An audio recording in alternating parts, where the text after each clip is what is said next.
अस्सलाम वालेकुम। इस वक्त नज़र हम सबको हिफ्ज़ व अमान मिल के आज की हमारी रेसिपी है बहुत ही शानदार मज़ेदार सा कोफ्ता पुलाव। ये जी हम मोती पुलाव भी इसको कह सकते हैं। और सबसे पहले जी बिस्मिल्लाहिर्रहमानिर्रहीम हम अपने इंग्रेडिएंट से जी आपको बताते हैं कि आज हम बीफ के छोटे छोटे से कोफ्ते बनाने जा रहे हैं। और ये जी हमने बीफ का कीमा लिया है। इसको अच्छे से वॉश करने के बाद आपने इसमें जी बिल्कुल मॉइस्चर को नहीं छोड़ना, अच्छे से छलनी में डाल के रख दें जब तक जी इसका पानी खुश्क हो जाए।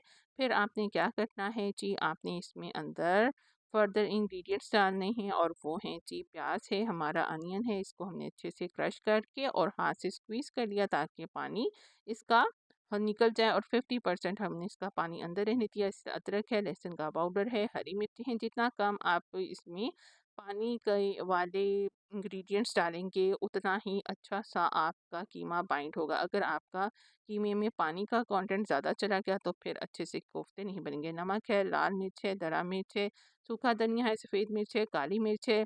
इसके अलावा सूखा धनिया है और थोड़ा-सा हमने कोकोनट पाउडर शामिल किया था। कोकोनट पाउडर से जी बहुत अच्छी खुशबू आती है। ताली मर्ज़ी बेशक मत डालें।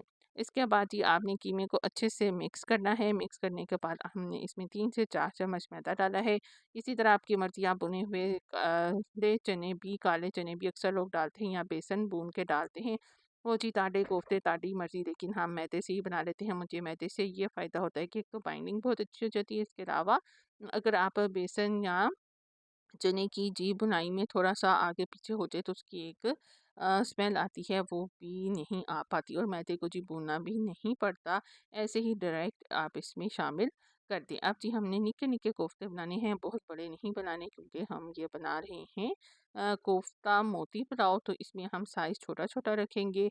और इसी तरह हम सारे कोफ्ते बना लेंगे, चाहे आप उसी टाइम बना लें, चाहे आप फ्रीज़ कर दें। अगर आपने फ्रीज़ करना है तो उसका मेथड ये है कि आप एक क्लिंग बैग ले लें और उसमें कोफ्ते जी फासले-फासले से रख के अच्छे से क्लिंग बंद करके आप इसको बंद कर लें। अब देखिए हमारे कीमे में मॉइस्चर नहीं है, तो हमारा जो कोफ्ता है उसको हम अच्छे से दबा-दबा के बना रहे हैं ताकि एयर बबल्स भी ना रहें। और अगर इसमें मॉइस्चर होता तो ये कभी भी अच्छे ना बनते, ये टूट जाते या इनमें क्रैक आ जाता। ये चीज़ की टिप्स एंड ट्रिक्स है। उसके बाद ये आपने पानी को जी बॉयल कर लेना है। और साथ ही हमने अपने कोफ्ते फ्रीज़ कर दिए थे, नेक्स्ट डे हम बनाने जा रहे हैं, तो अब हम इसको उबलते पानी में शामिल करेंगे। ठंडे पानी में मत कोफ्ते डालिएगा, एकदम से उबलते पानी में शामिल करें तो उससे क्या होता है, एकदम से बाहर वाली लेयर जो सी वो अच्छे से कुक हो जाती है और आपका कोफ्ता नहीं टूटता। इसके बाद ही हमने तेल डाला, उसके अंदर ज़ीरा शामिल किया है, तड़का लगाने जा रहे हैं, प्याज शामिल की है। इसके साथ साथ जी खड़े मसाले में लौंग है, मोटी इलायची है और काली मिर्च है और लौंग है और ज़ीरा है।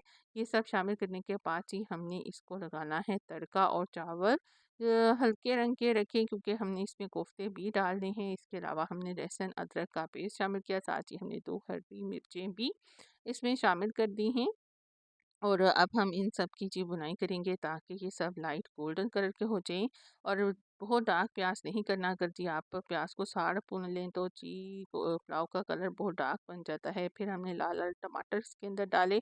उसके बाद जी हम इसमें कोफ्ते शामिल करेंगे और आप देख रहे हैं हमारे मोती कोफ्ते कितने प्यारे लग रहे हैं, चिंटू-चिंटू से, चुनने-मुनने से। अब इनको डाल के हम इसमें अपने बैठे मसाले डालेंगे, लाल मिर्च डालेंगे, सूखा धनिया पाउडर डालेंगे, काली मिर्च डालेंगे, गरम मसाला डालेंगे और नमक भी शामिल करेंगे। लेकिन अभी हम कोफ्तों की बुनाई कर लें, जैसे हम पानी ऐड करेंगे उस टाइम पे हम नमक डालेंगे, क्योंकि अगर इस स्टेज पे हम इसमें काफ़ी ज़्यादा नमक डालें तो हमारे कोफ्ते बहुत ज़्यादा सॉल्टी हो जाएंगे। इसलिए हमने थोड़ा सा जी वेट करना है। जब हम कोफ्तों की बुनाई कर लेंगे बहुत ज़ोर ज़ोर से जी चम्मच चला के कोफ्तों का कीमा ना हम बना लेना, क्योंकि ये फ्राई नहीं हुए बल्कि हमने इनकी यखनी निकाली थी। और उस यखनी से जी जो पुलाव का खुशबू और स्वाद बनना है वो बिना यखनी निकाले जी पुलाव का नहीं आना मज़ा। अब देखिए जी हमने नमक डाला है जितना हमें चाहिए और उस हिसाब से हमने अपने खाने की क्वांटिटी के अकॉर्डिंग जी नमक शामिल कर दिया है। थोड़ा-सा हम इसमें सिरका डालेंगे, सिरका शामिल करने से